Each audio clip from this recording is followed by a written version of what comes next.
Pakistani ISI চর সন্দেহে রাজ্য পুলিশের এসটিএফের হাতে ধরা পড়ল দিনহাটার আরও এক যুবক। ধৃত ওই যুবকের নাম মিঠু রহমান। তার বাড়ি দিনহাটা ২ নং ব্লকের নাজিরহাট এলাকায়। পুলিশ সূত্রে যেটা খবর, গতকাল গভীর রাতে রাজ্য পুলিশের এসটিএফ তল্লাশি চালিয়ে সেই যুবককে তার বাড়ির থেকে গ্রেপ্তার করেছে।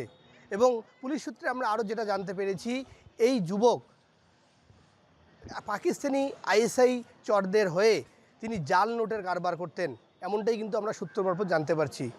এর আগেও এই দিনহাটা থেকে কিন্তু আরও দুজনকে পুলিশ গ্রেপ্তার করেছিল। তার মধ্যে একজন দিনহাটার থরাইখানা এলাকার রশিদুল হক এবং দিনহাটার বলরামপুর এলাকা থেকে আরেকজনকে গ্রেপ্তার করেছে। সর্বমোট এই মুহূর্তে দিনহাটার সাহেবগঞ্জ থানায় রাজ্য পুলিশের এসটিএফের আওতায় গ্রেপ্তার করা অবস্থায় রয়েছে 4 যুবক। অর্থাৎ এর আগে ধৃত যে রফিকুল, শফিকুল এবং নাসিরউদ্দিন, তার সঙ্গে কিন্তু এবার নাম জুড়ল দিনহাটার নাজিরহাট এলাকার যুবক মিঠু রহমানের। ইতিমধ্যেই কিন্তু এই 4 যুবককে দিনহাটার আদালতে তোলা হয়েছে। পুলিশ সূত্রে আমরা আরও যেটা জানতে পারছি, পুলিশ কিন্তু প্রত্যেককেই আবারও নিজেদের রিমান্ডের জন্য আবেদন করবে আদালতের কাছে। ইতিমধ্যেই যে 3 জনকে গত 15ই আগস্ট এসটিএফ ধরেছে, তাদেরকে কিন্তু আদালত 14 দিনের পুলিশ রিমান্ডের অনুমোদন দিয়েছে।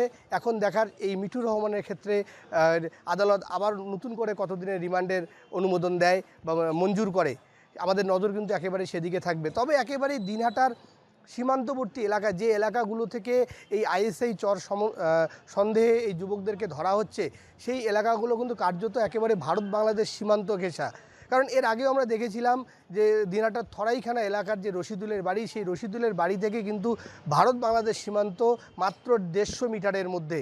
অপরদিকে কিন্তু এই ধৃত যে মিঠু রহমান রয়েছে, তার বাড়িও একেবারে নাজিরহাটের সীমান্ত এলাকায় রয়েছে। অর্থাৎ তার বাড়ি থেকেও বলতে গেলে 1 কিলোমিটারের মধ্যেই রয়েছে ভারত বাংলাদেশ সীমান্ত। অর্থাৎ প্রত্যেক ক্ষেত্রেই কিন্তু ভারত বাংলাদেশ সীমান্তের একেবারে যোগসূত্র রয়েছে। এবং যেটা পুলিশ সূত্রে আমরা আরও জানতে পারছি, এরা প্রত্যেকেই কিন্তু একেবারেই ভারতীয় সিম বাংলাদেশ হয়ে পাকিস্তানে পাচার করতে, এমনটাই কিন্তু পুলিশের প্রাথমিক অনুমান বা পুলিশের কাছে এমনটাই সূত্র মারফত খবর রয়েছে। এবং সেই সাথে তারা জাল নোটের কারবার করত এবং সেই প্রত্যেকটি নোট যেত পাকিস্তানের আইএসআই এর কাছে এবং সেই অর্থই বিনিময় হতো ভারতের বিভিন্ন অপরাধমূলক কাজ বা সন্ত্রাসমূলক কাজে মদত দেওয়ার জন্য। করছে কেন মিঠু?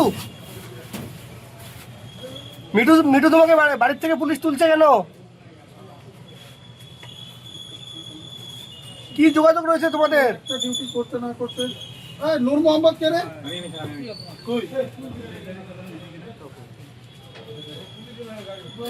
কোচবিহারের দিনহাটা থেকে কলকাতা টিভি ডিজিটালের জন্য রবিউল হোসেনের রিপোর্ট।